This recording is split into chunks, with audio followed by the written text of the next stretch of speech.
In the first half of the 17th century alone, an estimated 150 to 200,000 people were taken into slavery from the territory of Moscow State.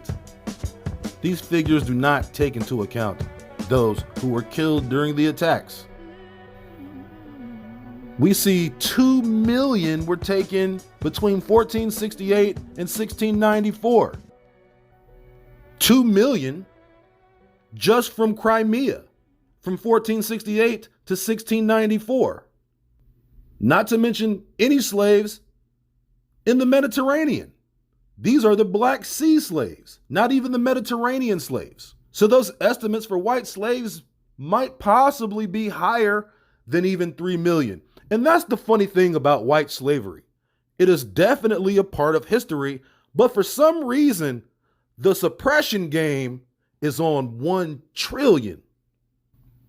Research white slaves, you're going to be digging for quite a while before the information starts to show its hand. That is by design. White people aren't a homogenous group of people, just like black people aren't a homogenous group of people. So when I say white slavery, we are really referring to certain groups of people who were enslaved. Also, the Irish were enslaved in Africa as well.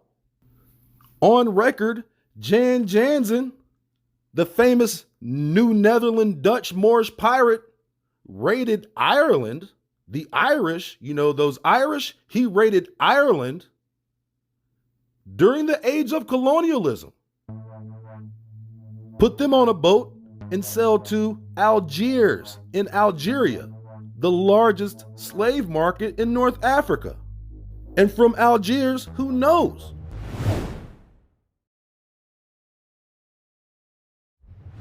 First of all, Samson Gideon looked just like a nigga. He looked like this nigga looked like a nigga. First of all, he looked like a nigga. Damn. He looked just like that Rothschild. Boy, all he is a mulatto. Look just like them nigga, boy. Look, they barons and everything over there. Yeah, boy. A review of the Jewish colonialists in Barbados in the year 1680. The Sephardim of the island of Nevis. Some notes on the Jews of Nevis. American Jewish Archives, 2019. Sephardic merchants allied with Cromwell and the Roundheads. I bet they did. Bet they did. End quote. Charlatan's Web.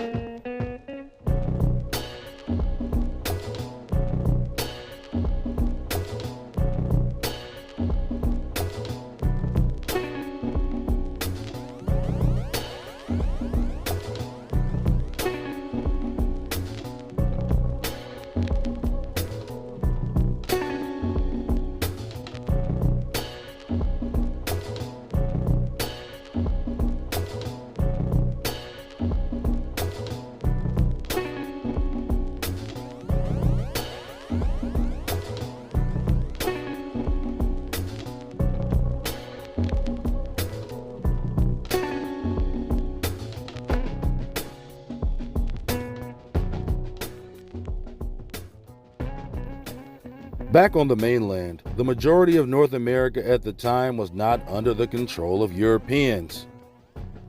The Spanish, Dutch, French, and British only had a small collection of forts scattered along the North American East Coast, and this was the case literally up until the 1800s.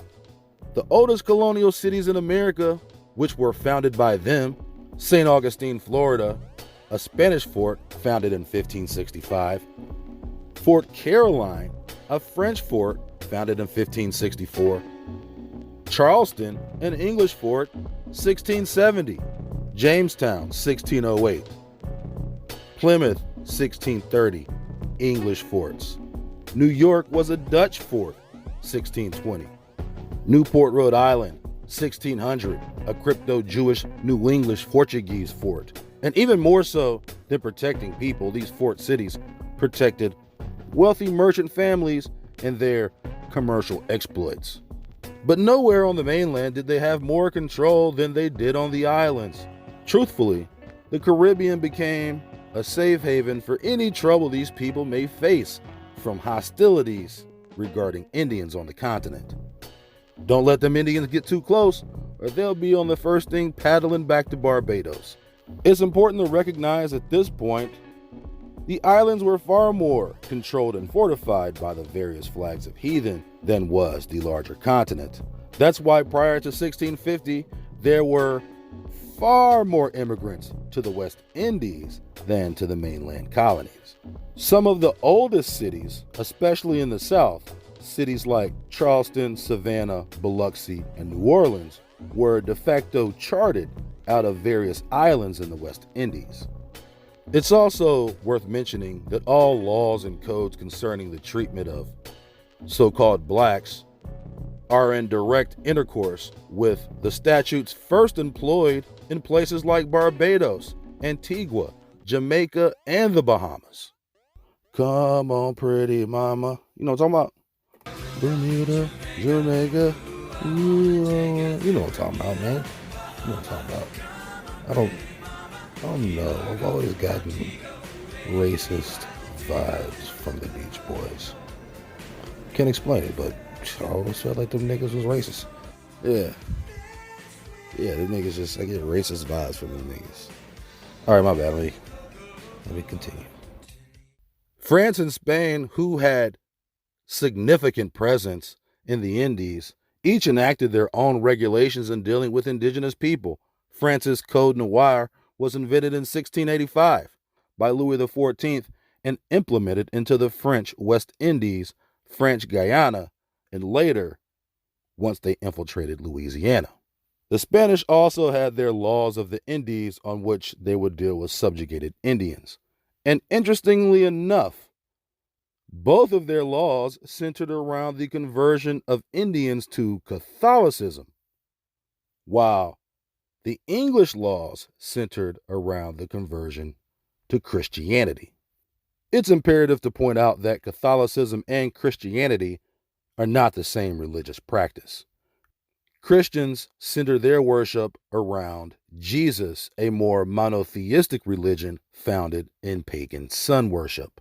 Catholics center theirs around the Trinity, the Virgin Mary, and sometimes various saints, which is founded in Babylonian deism, a more polytheistic practice.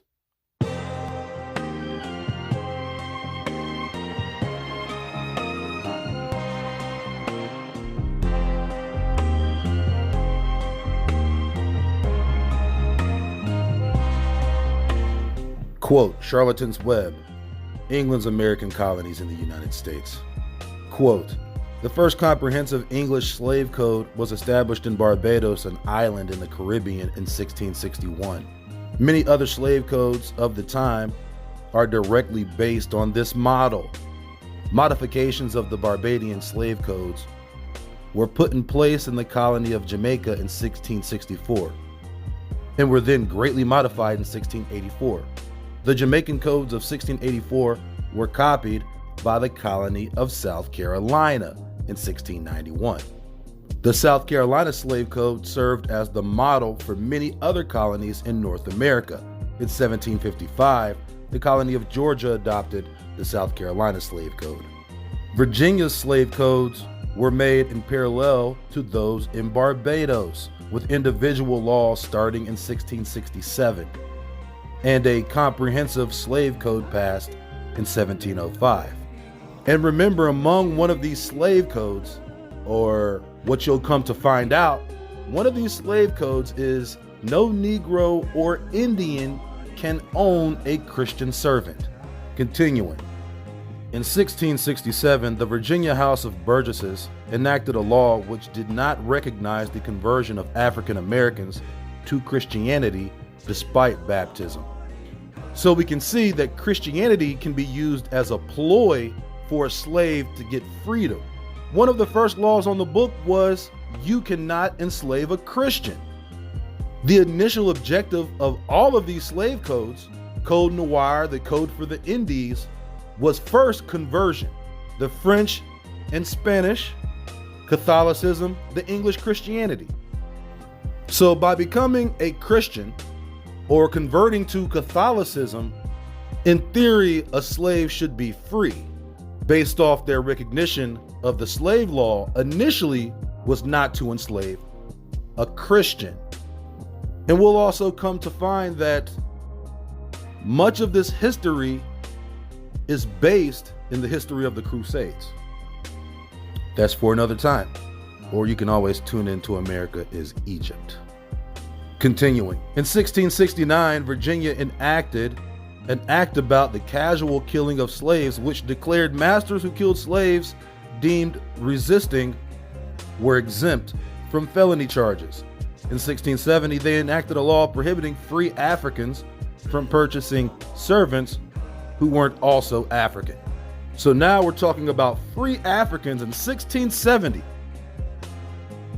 There were no Africans in Virginia in 1670. But we can see that free Africans has been manipulated through the ages for someone to think a free African is actually a person from Africa, when we know those 24 slaves that showed up on the boat in Jamestown Colony in 1619, there weren't that many more who showed up in Virginia prior to the year 1700. But already in 1670, they have all of these codes enacted, prohibiting free Africans from purchasing servants who also weren't African. The prohibition is Indians, indigenous Americans, purchasing Christian immigrant slaves. Read between the lines, read between the sentences.